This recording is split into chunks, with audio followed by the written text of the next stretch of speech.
Purportedly, we have more tools for self-optimization than in any generation in history. Yet dissatisfaction remains stubbornly high. Whatever you achieve, there'll always be someone who did it better. The majority of young adults report feeling persistent pressure to succeed. Traditional Indian wisdom never rejected self-discipline or growth. It placed them within dharma, a balanced way of living, and that balance rests on a few simple principles. The first is to... Are you feeling the strain? There's always something to improve.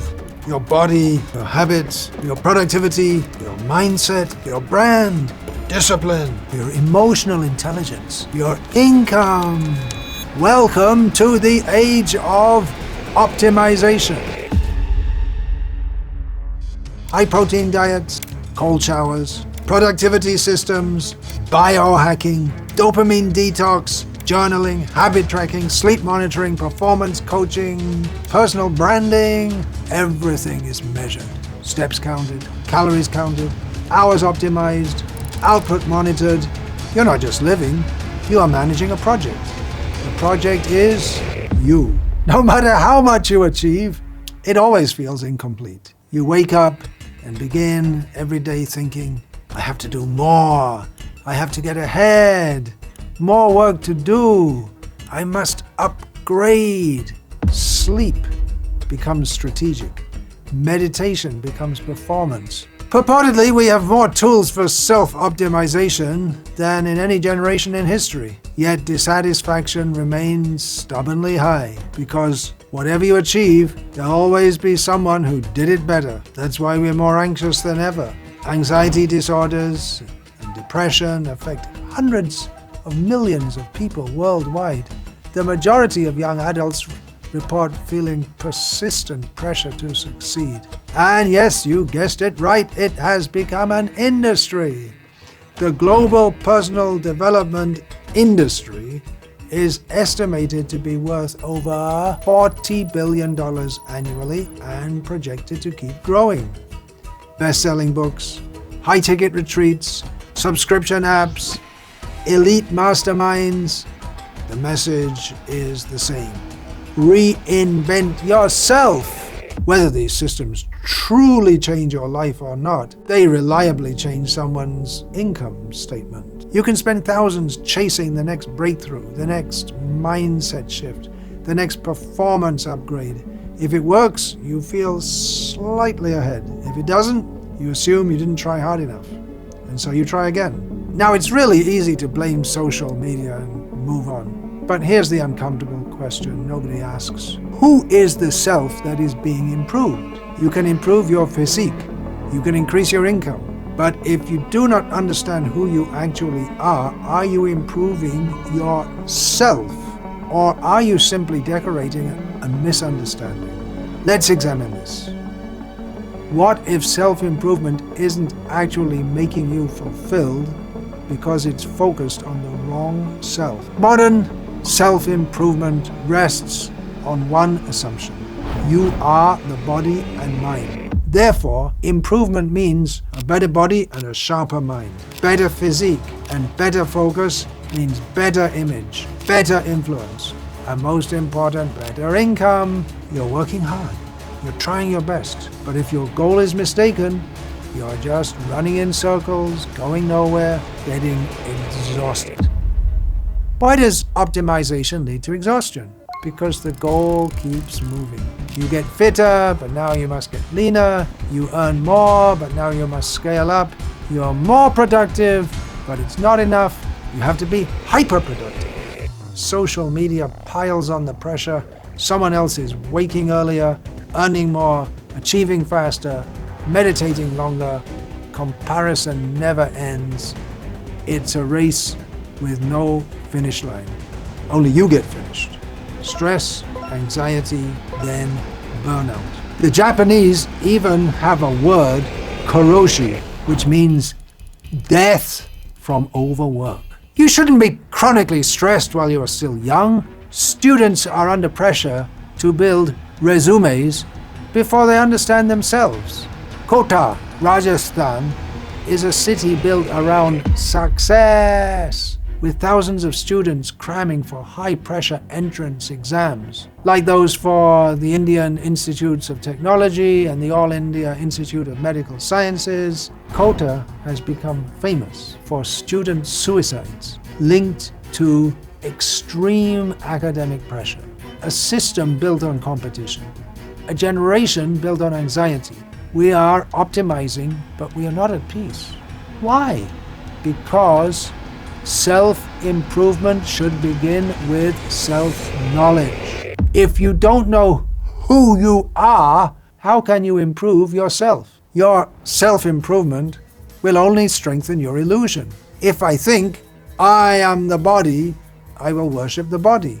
If I think I am the mind, I will worship mental performance. If I think I am my social identity, I will obsess over my profile picture. This produces subtle fear. Fear of aging, fear of decline, fear of irrelevance, fear of failure. No productivity system can remove that fear because the fear comes from misidentification. Vedic knowledge begins with a radically different understanding. You are not the body. You are not the mind. You are the eternal Atma, the conscious self. The spirit soul inside your body is the source of your very life. The body changes from childhood to youth to old age, yet you remain the observer of those changes. If you're not the body, then bodily perfection is not your ultimate success. If you're not the mind, then mental optimization is not your ultimate goal. Consider this. If you polish a cage but neglect the bird inside, what have you improved? Let's face it, a lot of self-improvement is just ego expansion. I will become superior. I will become more impressive. I will dominate my weaknesses. I will build my identity. Even spiritual practices can become ego projects. I meditate more than others. I am more detached from materialistic things. I am more advanced. This mindset still revolves around the self as an enjoyer and controller. It still produces competition, which further produces anxiety. Real self-improvement begins with knowing the self. Then self-improvement means I want to become free from illusion. I want to become free from selfish desires. I want to align with the desire of the absolute truth. This self-improvement reduces anxiety because it's not about outdoing others. It is about purifying our own consciousness. In Krishna consciousness, self-improvement is not meant to inflate the ego. It is meant to purify it. You wake early not to become impressive, but to remember Krishna. You regulate habits not to sculpt an identity, but to control the senses for a higher purpose. You work responsibly, not out of ambition, but to offer the results. This transforms the psychology underlying all our effort. Burnout does not arise only from working too much. It also arises from working for the wrong center. If the center is ego, the heart remains empty. If the center is Krishna, everything we do becomes meaningful and joyful. Mundane self-improvement is all about upgrade yourself. But Krishna in Bhagavad Gita teaches understand yourself. Modern culture teaches you to become more. Krishna teaches you to become genuinely better. We're not saying stop working, stop trying to improve. The answer is not laziness, irresponsibility, or abandoning discipline. The answer is proper identity. First, understand that you are an eternal servant of Krishna. And then redirect your self-improvement toward purification. Chant the holy names regularly. Hare Krishna, Krishna Krishna, Hare Hare, Hare Rama, Rama Rama, Hare Hare. Study Bhagavad Gita as it is. Associate with sincere devotees. When identity shifts from I am the achiever to I am the servant, anxiety decreases. You may be stuck in the rat race, but don't identify yourself as a rat. What is the practical solution? Not to stop improving, but to improve with the right understanding of life. Traditional Indian wisdom never rejected self-discipline or growth. It placed them within dharma, a balanced way of living, and that balance rests on a few simple principles. The first is to define limits. This is called Maryada. One major reason modern life feels exhausting is that nothing has a limit anymore. There's always another habit to build, another skill to learn, another target to reach. But classical Indian thought emphasizes Maryada, living within proper limits. Chanakya put it simply, Ati sarvatra varjayet. Excess in anything should be avoided. Personal improvement is good, but it becomes harmful when there's no boundary. So instead of endless upgrading, define what is enough. Enough success, enough productivity, enough improvement. Without limits, the mind keeps running forever. Then, focus on your own duty. That's called swadharma. Another mistake modern culture makes is forcing everyone into the same competition. Everyone must build a brand, scale income, and become extraordinary. But Vedic civilization emphasizes swadharma, performing one's natural role responsibly. Not everyone needs to be good at everything, nor is it possible. Not everyone needs to be an outstanding leader, but everyone should do their own work well. Society functions when people do their own duty properly, not when everyone tries to become everything. Much of our anxiety comes from unnecessary comparison. When you focus on your own responsibility, life becomes steadier and the mind becomes content. Then, regulate desires. This is called indriya nigraha. Another reason self-optimization becomes exhausting is that it constantly creates new desires. First, productivity, then hyperproductivity, then influence, then recognition. Dharma Shastra warns about this.